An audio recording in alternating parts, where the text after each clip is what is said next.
नमस्कार दर्शक बंधु ओडिया फूड रे आपनको स्वागत। आज मु आपनको मसाला माछा भजा बनवा शिखेबी। मोर जड़े सब्सक्राइबर श्रीकांत बेहरा रिक्वेस्ट रे मु रेसिपी बनवाक जाऊँगी। आउ एथि आवश्यक सामग्री गुड़िक लिस्ट मु डिस्क्रिप्शन बॉक्स रे भी दे देछि, आपण सेठी भी चेक करि परिबे। तो सेति मु एठी 500 ग्राम रोही माछ नेछि। आपण एठी जेकोसी माछ नै परिबे। आउ याको मु भल से धोईकी सफा करि नेछि। यही मसलार पेस्ट बनैबा। तो सेति मुझे गोटे बड़ चामच सोरिष आउ 8-10 कोल रसुण नहीं यार पेस्ट बनैबा। जीरा गुंड ने अध छोट चामच, धनिया गुंड अध छोट चामच, सुखिला लंका गुंड अध छोट चामच, हळदी गुंड गोटे छोट चामच, कश्मीरी लंका गुंड गोटे छोट चामच, मेथी दाना अध छोट चामच आउ लुण ने स्वाद अनुसार। गोटे बड़ साइजर प्याज ने छोट करी काटिबे। 2टा कंचा लंका या मझिरू काटी नहीं। रिफाइंड तेल दरकार टिके बेसी करिकी माछ को फ्राए करिया पाई आउ यार भजा बनैया पाई आउ पानी नेबे आवश्यक अनुसार। तो प्रथमे माछ को मेरिनेट करिबा। तो माछरे अध छोट चामच लुण आउ अध छोट चामच हळदी गुंड पकेकी याकू भल से मिक्स कर देबे। तो हाथ रे याकू मिक्स करिवे जहा द्वारा मसला भल से लागि जिवो माछरे। तापर याकू 5 मिनिट पाई मेरिनेट हबा को छाड़ी दबा। सही समय मध्य मसलार पेस्ट बनैबा। तो से गोटे ग्राइंडिंग जार ने सोरिष आउ रसुण पकईदेवे। तापर एथिरे अध कप पानी पकईकी यार गोटे स्मूथ पेस्ट बनई नेबे। तो ये पेस्ट रेडी हो जाइए। एबे याकू गोटे बॉल रे बाहर कर नेबे।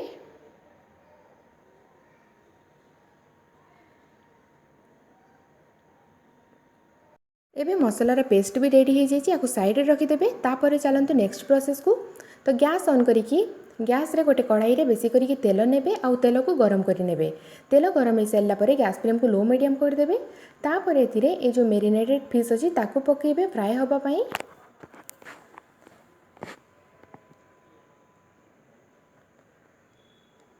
याकू लो मीडियम फ्लेम रे फ्राए करिवे जहा द्वारा माछ भीतर भी भल से फ्राए हो जिवो। गोटे मिनिट पर यार साइड चेंज कर देबे जहा द्वारा यार आरपट साइडटा भी भल से कुक हो जिवो।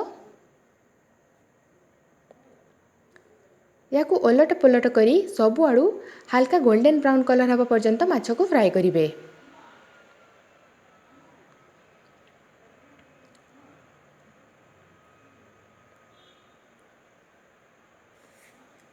माछ को फ्राए कला समय गैस फ्लेम को लो मीडियम रखिए, हाई करेंगे ना, नहेले माछ उपरू भल से फ्राए हो भितरू कुक हम ना। तापर याकू छाणिकी बाहर कर नेबे। एटी माछ भल से सबु आड़ू हल्का गोल्डन ब्राउन कलर हो जाइए। आप देखिपे सेम प्रोसेस रे बड़का माछ सबू को भी फ्राए कर नेबे। तो एटी माछ भी फ्राए हो जाइए। याकू भी बाहर कर नेबे।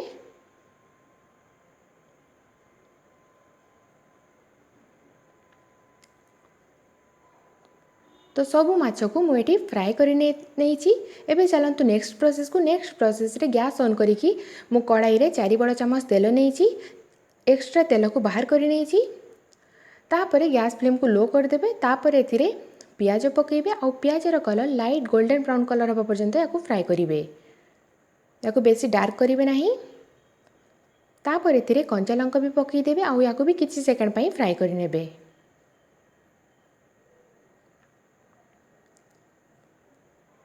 ये भी फ्राए हो जाइए। तापर एथिरे ये जो मसलार पेस्ट बनईकी रखीचु ताकू ऐड कर देबे।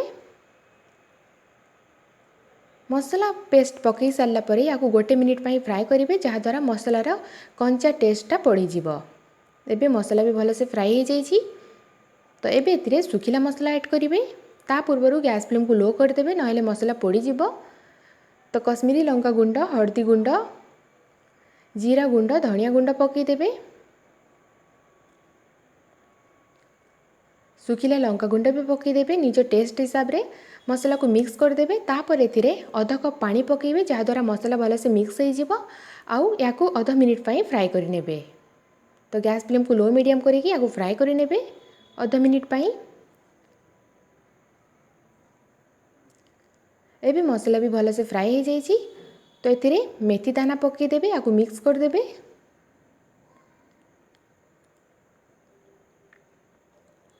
एबे एथिरे अध ग्लास पानी ऐड करिवे। आउ या मिक्स करदे। तापर एथिरे स्वाद अनुसार लुण पकेबे। लुण मेरिनेट कला समय भी ऐड करिछु, सेइथिपाई हिसाब रे लुण देबे आउ या मिक्स करदे। तापर हाई फ्लेम रे ग्रेवी को फुटिबाकू देबे। एबे ग्रेवी फुटी जाइछि तो एथिरे फ्राए करिकी रखिथिबा माछ सब को पकई देबे। मसला सहित माछ को मिक्स करदेबे। एबे गैस फ्लेम को लो मीडियम करिवे और लो मीडियम फ्लेम रे याकू कुक करिवे। गोटे मिनिट परे माछ सबूर साइड चेंज करदेबे, जहाँ द्वारा आर पट साइडटा भी भलसे कुक हो मसला सहित। 2 मिनिट याकू लो मीडियम फ्लेम रे कुक कला परे एबे याकू कवर करिकी कुक करिबा। तो कवर करिकी याकू 4 रु 5 मिनिट पर्यंत कुक करिवे और गैस फ्लेम को लो रखिवे। 2 मिनिट पर यार ढांकुणी हटेकी माछ पीस्र साइड चेंज करदेबे, जहाँ द्वारा आरपट साइडटा भी भलसे कुक हो। तो पुणी या कवर करदेबे आउ 2 रु 3 मिनिट पर्यंत या कुक करेंगे, जहाँद्वारा मसला माछ भीतर को भी भलसे पशिज। 2 रु 3 मिनिट पर यार ढांकुणी हटेबे और गैस फ्लेम को हाई करदेबे और हाई फ्लेम रे आधा मिनिट पर फ्राए करने, जहाँद्वारा ये टिके क्रिस्पी हो। आधा मिनिट पर गैस को ऑफ करदेबे। तापर या सर्व करने गोटे प्लेट रे बाहर करने। एबे मसला माछ भजा रेडी हो जाइए सर्व करने। आपण या जेकोसी मेन कोर्स सहित सर्व करें। तो आपण भी यही प्रोसेस रे मसला माछ भजा घरे बनातु और केमिति लगुच निज एक्सपीरियंस मो सहित कमेंट करके शेयर करूँ। जदि आपन को मोर ये रेसिपीटा भल लगी तेबे आपण मोर चैनल को सब्सक्राइब करने जमारू भूलिबे नहीं। आउ एही रेसिपी गुड़िक हिंदी रे देखिया पाई बबलीज किचन को सब्सक्राइब करंतु। धन्यवाद।